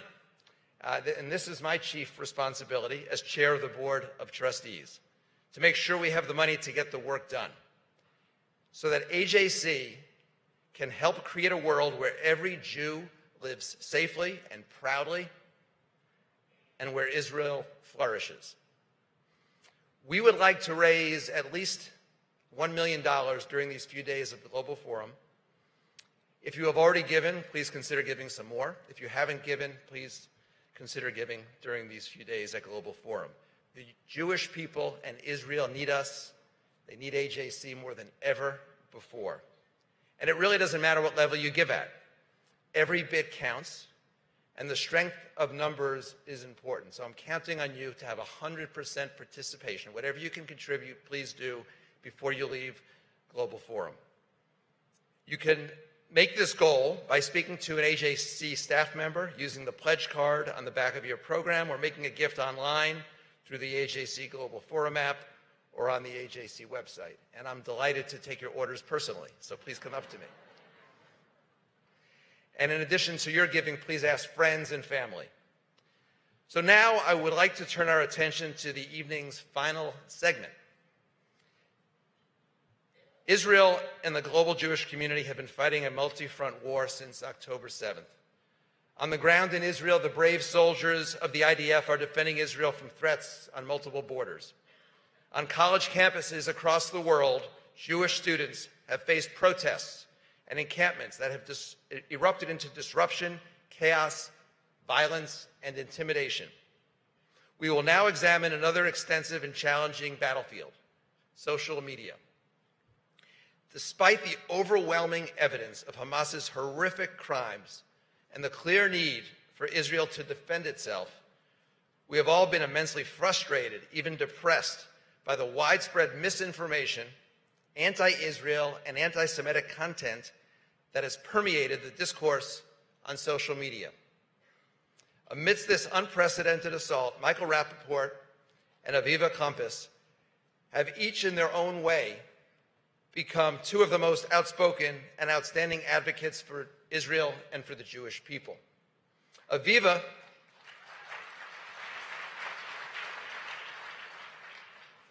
has been one of the first to inform us of breaking news and is one of the leading voices reminding the world of the stories of the victims of October 7th and the hostages. Michael has continuously stated, and you'll see quite boldly, very creative language, what we are all thinking, and has used his charm and his humor, which I saw backstage, to educate the broader public about the realities of October 7th. They have both inspired us, and we're very excited to learn from them and hear their insights. Michael and Aviva will be in conversation with one of my favorites, AJC Chief Advocacy Officer, Bel Yoeli. Before we go to them, let me just have you look at the screen behind me for a brief video.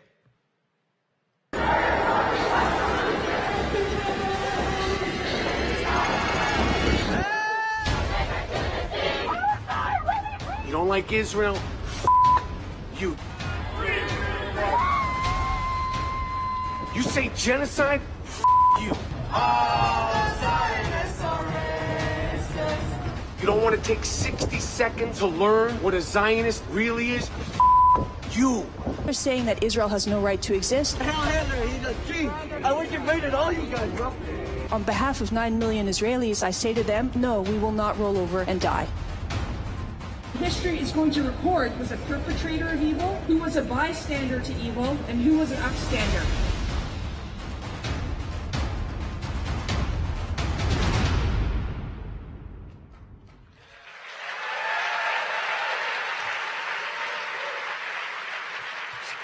So with that, I'd like to welcome Michael and Aviva to the podium.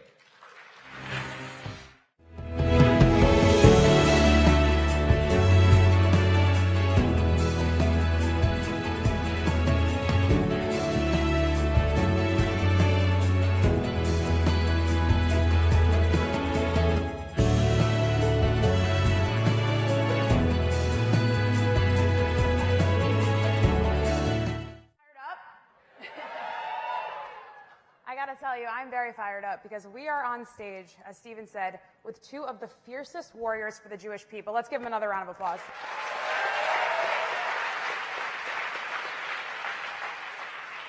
Michael and Aviva, thank you so much for coming. To start us off, I think it would be really helpful for all of us to understand how we got to this point. And Michael, let me start with you, because I think it's safe to say before October 7th, the Jewish world and Israel were not your main activities. How did that all change? October 7th happened, and the reaction and the shock and the horror, I'd say it took me about 36 hours for it to really sink in, and it was just a primal sort of, reaction to defensive reaction. It was a sort of fight or flight situation. You know, I grew up in New York City. I'm what you would call a everything bagel with cream cheese lox, onions, and capers. Because they say bagel and lox Jews. I don't think that exists. I don't think anybody just eats a bagel and just lox. So, yeah, and then, here we are. Well, we're grateful. We all have to think about that, the bagels and the lox. Got to think about that more. I mean, does anyone have bagel with just lox. It's always something else besides lox. Right? Unless you're on a diet, which I understand. It's got to be a toasted bagel or something. It can't just be a plain bagel with just lox. It's kind of dry. 2 Jews, 3 opinions. We can keep talking about it after this. Aviva, obviously you're more ingrained in the Jewish world, but that doesn't necessarily dictate that you were going to become one of the most important voices on social media for us. How did that happen for you? So first of all, big thank you to AJC for inviting me to be here. It's a great honor and pleasure. I used to be the speechwriter for Israel at the United Nations, and there's a lot to say about working at the United Nations, working for Israel at the United Nations, which is an institution that is notorious for its bias against Israel. And one question that I still get asked by a lot of people is, why does Israel participate? Why would you voluntarily belong to an organization that constantly demonizes and delegitimizes? And more than that, you have to pay to be a member in good standing at the United Nations. I know, it's very hard to think about. So why do it at all? And as much as I get asked that question, that was never once a conversation inside of the delegation, because there's a mentality that says Israel has every right to participate in and contribute to global affairs. And I'll say it again. Israel has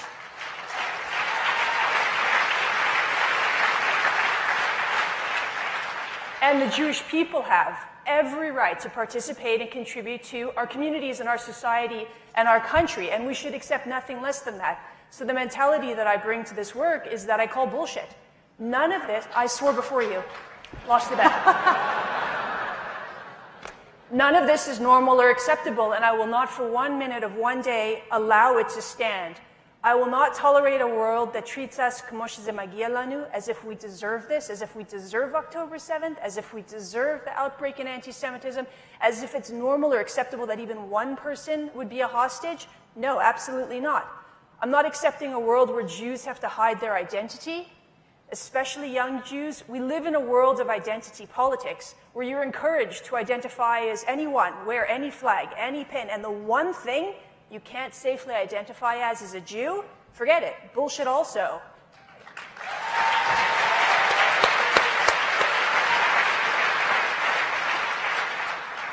And I've had it with people that will speak with great sympathy about dead Jews, but won't take any meaningful action to safeguard living Jews. That's what actually matters.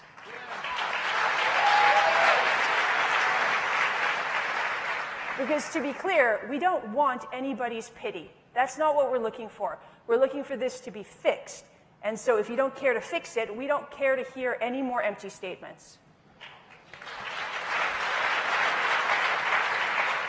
So I have a feeling, Michael, that you're over the BS too. And let me ask you about that, because you see so much hate and misinformation on social media every single day.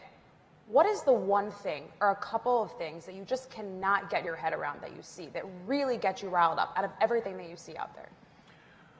That's a good question, because I see all sorts of stuff. You know, a lot of people ask me about the hate on social media. Like, I honestly could give 2 shits about the hate on social media. I don't articulate myself, speak on behalf of those people. I speak on behalf of Jews. I speak on behalf of Omir from New York City, from Long Island. I speak on behalf of the Jews. I speak on behalf of Israel. I speak on behalf of the anti-Semitism, you know, and as far as the hating and all that stuff, like it's like I'm like Keanu Reeves in The Matrix with the hating. It doesn't affect me. It doesn't deter me.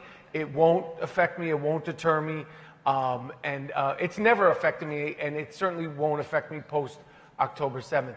As far as the one thing, it's hard. I mean, I get death threats every day, which is nothing. Honestly, it's nothing. And you know, all the other things that, you know, are just, you know, like the girl on October 8th in New York at the rally, the pro-Palestinian rally that was going like this to the Israeli, that was very memorable for me because I just couldn't believe that. And then to see the posters being ripped down, I didn't see it first in New York City, but growing up in New York City, being a proud New Yorker, when I was seeing posters of, you know, the hostages and the Beebis baby being defaced and ripped down, I just equated it to after 9/11, because after 9/11 we saw missing people posters all over New York, you would never see them ripped down or questioned in any way, shape, or form. So those are the sort of things that, I mean, really sort of incited me. Yeah, absolutely. You want to add to that? It's very similar to my first answer, which is I open up social media and what constantly goes through my head for whatever I read is like hell, that'll be the last word on that, and then I tweet something. That's why I tweet so much. I think we've all experienced that feeling. Let me ask you, because you mentioned specifically the Jewish world, right? Speaking for Jewish voices. And I think there's a concern in our community that all of those on social media that are standing up for the Jewish people, especially Jews, are speaking to ourselves, are speaking to the bubble. What's your take on that? Do you think that's the case, or do you think that have you personally experienced changing hearts and minds? What's your read on that situation? You know, I have a very, very vast platform, and I'm thankful for that now more than ever. You know, who I'm speaking to and who it's getting through to, I spend too much time trying to contrive that and worry about that. I just think it's a waste of time.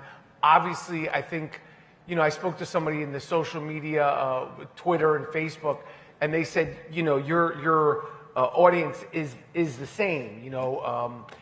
So, but I just can't spend too much time on it. I just try to do as much as I can do, be as loud and as aggressive as I possibly can, because so much of what we see on social media, and social media is what it is, you know, so much of that towards Jews and Zionists is so aggressive. That's why I try to be aggressive back. And this is an aggressive time. This is not a passive time. We're in a fucking war, and Jews, what it means to be Jewish is changing every single day. You know, how it's going to end, I don't know, but our identity and how we're perceived in the world is changing every single day. And I just try to you know, not focus on myself and focus on the people that are, you know, really still going through it and have went through it. So this is something that I spend a lot of time thinking about and actually researching as well. When I'm not on X, then I co-run a nonprofit called Boundless, and we look at some of the harms of social media. Thank you to the one person who knows my nonprofit. It's very nice. Thank you all. One of the things we're trying to understand is what is exactly happening on social media below the surface of what we're seeing. And there's so much that's taking place in addition to the echo chambers that Michael described. So first of all, the rule on social media is if it enrages, it engages. So the things that are going to perform the best are the things that are really divisive for us as human beings, that preclude us from being able to be in conversation and build relationships. So the most angry, vitriolic, hateful, disgusting, vile things are what are going to be amplified. I always liken it to the Colosseum in ancient Rome. It's a blood sport, and you have some people that are fighting it out in the middle, and then you have all the crowds lustily cheering for it. That is not a forum to change hearts and minds and to build relationships. So that's part one. The second is that there's very clear algorithmic manipulation. You might have read news stories about TikTok. There's studies that have been done that show that TikTok is suppressing certain content, mostly related to China, and it's amplifying other content that maligns the United States. So it's clearly what's in the interest of the Chinese government. Then you have the bots, inauthentic activity. The estimates are that 26% of the conversation on social media are robots. There's a 1 in 4 chance that whomever you are currently fighting with on social media is a robot. And they will always have the last word. I actually it's not never, but almost never read my comments or my DMs because my baseline assumption is you're a Hamas or you're a robot. There's nothing to engage with. And you should call them robots. Sometimes they'll be like, I don't speak to robots, which makes me crazy because I'm actually speaking to a robot. I am. But I will tell them I don't speak to you, robot. That's exactly what I mean. Sometimes I go... Which is so nuts. Sometimes I want to go, like hell, that's the last word, AG201C418. And I'm like, well, maybe I don't have to engage with that particular one. And then you have foreign intervention. There's also studies showing that other governments are playing here. The World Economic Forum puts out a study every January where they look at the greatest threats to the world in the short term in 2 years and the long term 10 years. This year, for the first time, there were 2 new things that made that list for the short-term threats to the world. One is misinformation campaigns, and the other is disinformation campaigns. This is a problem that plagues us, but it's actually a problem of countries and societies in the international community. Half of the global population is going to go to the polls this year, and there's a lot at play in terms of why to run disinformation campaigns and how to sway public opinion. So when we're thinking about what's happening on social media, we have to look beyond the surface of what do I tweet, what do I say, and try to address some of those deeper level problems. Absolutely. That's really insightful. Thank you. Speaking of beyond social media, let's step away from social media for one moment. Michael, you are part of a small but mighty group of Jewish actors, comedians, entertainers who are being vocal, but you've been critical of Jews in the industry who are not speaking out. And I think many of us are frustrated. Why aren't more celebrities speaking with moral clarity? Can you give us a sense? Is there more support behind the scenes? What is holding people back? What can we do to get more people who are famous to speak out? Well, I've spoken out against them as a whole because I resent them. I resent my profession who infamously, iconically, going back to when Marlon Brando had the woman at the Academy Awards, to every other actor talking about, climate change, penguins dying, LGBTQ, Black Lives Matter, pigeons dying, and everything under the sun. And to see through this period, particularly during the awards ceremonies in January and February, not one person said the word hostages. After the Emmys, I woke up the next morning and I was embarrassed. I was embarrassed that I was associated with these people because I know that so many of prominent Jewish actors, specifically Jewish actors and actresses who've made careers off of being the neurotic Jew and the stereotypical Jew and leading with their Judaism they don't have to be as bombastic as I am, but just to not say anything simply about the hostages. It could be free the hostages and whatever else you want.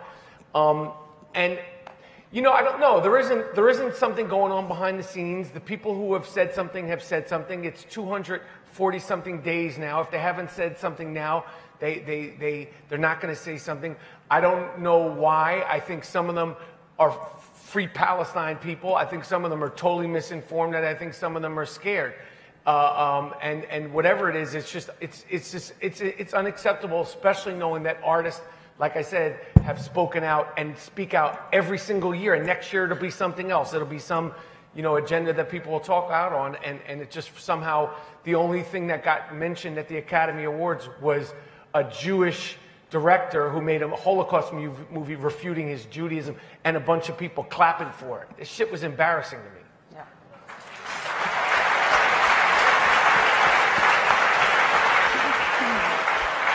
So well said. It was embarrassing to us as well.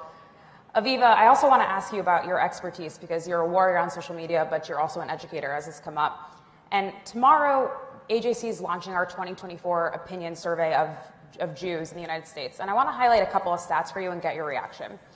More than 1 in 5 American Jews said they had received 0 formal education about Israel.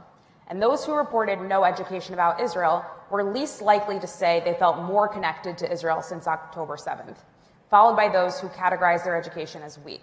In contrast, 62% of those who characterized their education about Israel as strong said they felt more connected to the Jewish state after October 7th. So to me, this says, yes, we need to educate the world about anti-Semitism and about Israel, but we have a lot of work to do in our own backyard. So where do we start? Yeah, it's critically important. We do this research at Boundless also. We're doing a lot of public opinion polling as it relates to the war and as it relates to anti-Semitism with a focus on speaking to non-Jewish audiences. There are 2 things that correlate with support for Israel. There are 2 things that correlate with standing up for anti-Semitism. One is age, and the other is education. But I could just say education twice, because the reason we have an age problem is because younger people either don't have the education or because whatever affiliation they have, we have too many Jewish institutions that decided they're not going to talk about or educate about Israel, which now to our enormous detriment. We saw this even a few years ago, that for young people that said that Israel was a frequent topic of conversation in their homes, 85% feel connected to Israel. For those that said that it wasn't ever spoken about, it's fewer than half, 45%. say that they feel connected to Israel. It's equally important when we're talking about non-Jewish audiences and anti-Semitism. We did a study that found 2/3 of non-Jewish Americans do not know what the word Zionism means. Of the ones that do know, so the 1/3 that do know, more than 90% will say that anti-Semitism is a problem in this country, and more than 80% will say that they feel that they must personally do something in order to address anti-Semitism. So it gives you a sense of just how critical it is that we begin to rethink how we educate about Israel to all different audiences. Well, we have a lot of work to do on a lot of fronts, it seems. I want to ask you both one final question, because we believe at AJC that you're not alone in this work, and you've been incredible, but there's a lot for all of us to do on social media and in the other areas that we mentioned. What's your charge to everyone in this room? There's something keeping you going. What can keep us going to join in this fight? How can we help? Do not accept anti-Jewishness, anti-Semitism, anti-Zionism the same way we collectively as Jews haven't accepted and we've stood up for every single thing under the sun.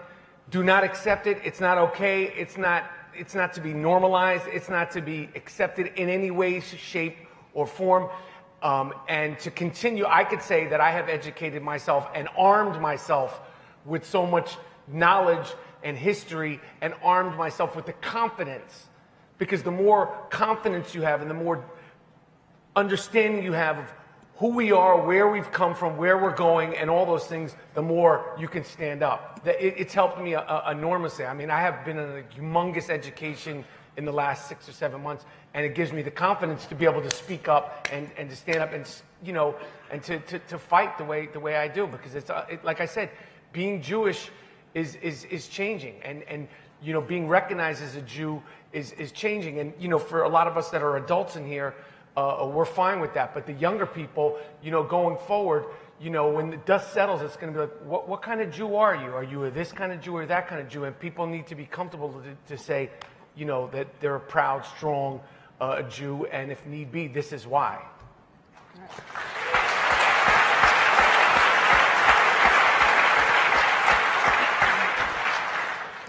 We talk a lot about what we got wrong since October 7th, but I want to tell you the most important thing that we got right, and it's actually the most important thing that matters. And that's, over the last 8 months, we've gotten to see the character of the Israeli and Jewish people in a way that the study and research and poll and do all these things, but we got to see it in real life. What do I mean by that? It started on October 7th, when you saw that once Israelis understood the magnitude of the attack and that our enemy was preying on the weakest members of society, in the way that they rushed towards the danger. Whether or not they were in the army, whether or not they had a uniform or a weapon, they went south in huge numbers, and a lot lost their life, but there's also stories of heroism. And then we saw tens of thousands of Israelis that flew home. At what is really the most dangerous time since Israel's existence, they went home to be together. And then we saw Israeli civil society rise up in a way we have never seen before to take care of the needs of evacuees and survivors and one another, people in reserves and the army and so forth. It was unprecedented. Around the world, you saw global Jewry raise phenomenal, really phenomenal sums of money. Every El Al flight was stuffed to the gills with duffel bags, with equipment for the army. I mean, was it to Army standard? Did they need it? Did it matter? We were sending it. That was the most important part of it. Not important. We have to send it. And the public campaigns to free the hostages, the Shabbat tables, the bill. I mean, we have been absolutely incredible. What you have seen for the first time in the last 8 months is an understanding that we are in this together. We've seen the character of who we are, and it's magnificent. So what motivates me?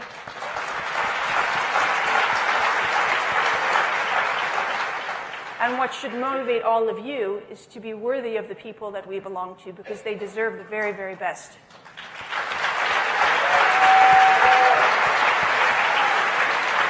And if I may end just with one thing that's always in my mind, which is that what the late Rabbi Sachs said. He said there are always going to be people who look down upon Israel and the Jews, and the only response to that is to walk with your head held high, so that they have no choice but to look up in order to be able to see you.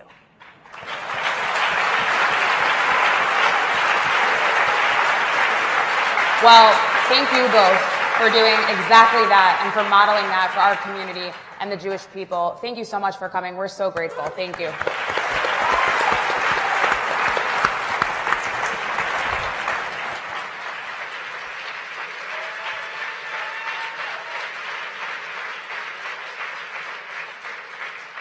This concludes tonight's program.